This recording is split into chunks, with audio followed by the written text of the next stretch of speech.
President, no civilised person could excuse the indiscriminate barbarity which claimed the lives of 52 innocent civilians in London on the morning of July the 7th, a city which had only the previous day celebrated the plurality, diversity and tolerance which had won the admiration of the International Olympic Committee and helped award it the 2012 Olympic Games.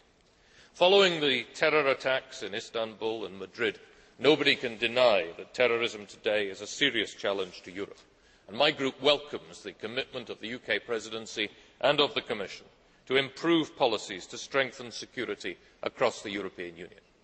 We are concerned, however, that these policies should be measured, proportionate and values driven. We do not agree with the President in office when he said in London that the human rights of the victims were more important than the human rights of the terrorists.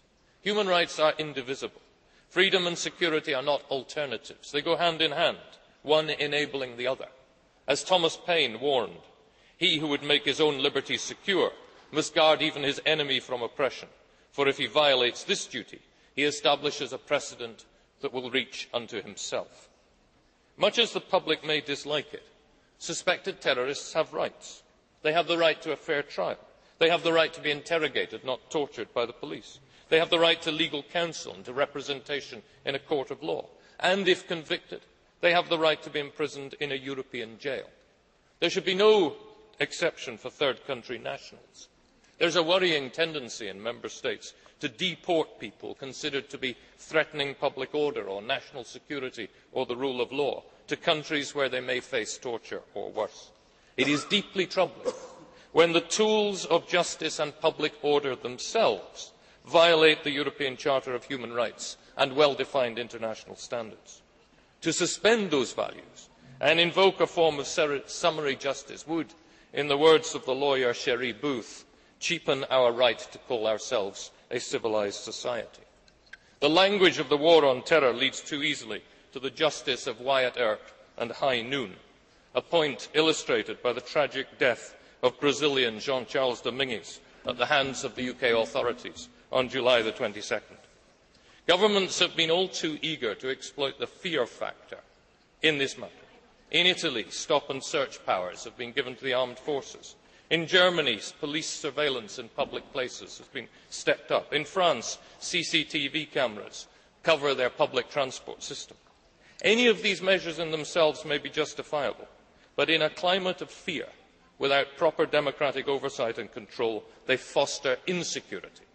No wonder that across the European Union, faith-hate crime has risen, and many Muslims feel that they are being criminalised.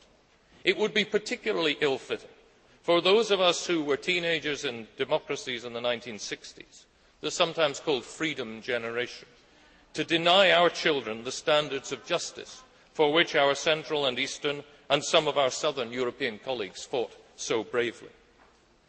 Liberals and Democrats agree with the UK Presidency that anti-terrorism measures need to be fully and rapidly implemented.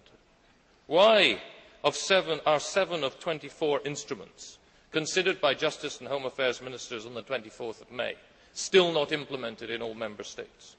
Why are 6 unratified EU conventions still occupying ministerial time when framework decisions could be more easily implemented and enforced?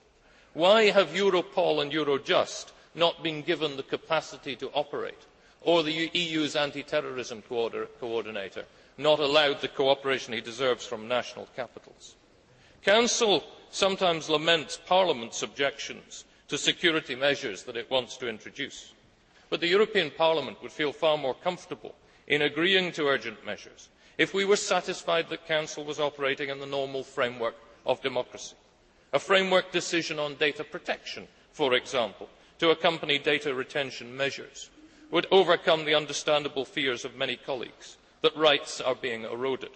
A commitment to legislation in the first pillar, with transparent policy making and guaranteed rights, would enhance the moral standing of Europe's response to terror.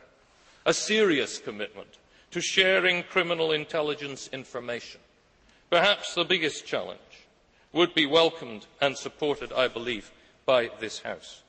The nub of our dilemma is that the state is the main protector of both our security and our liberty. If the European Union is to provide security against supranational threats, it must guarantee liberty supranationally too. President in Office, Commissioner, if you are prepared to work with Parliament in that kind of dialogue, you will have the full support of Liberals and Democrats in this serious issue of tackling terror.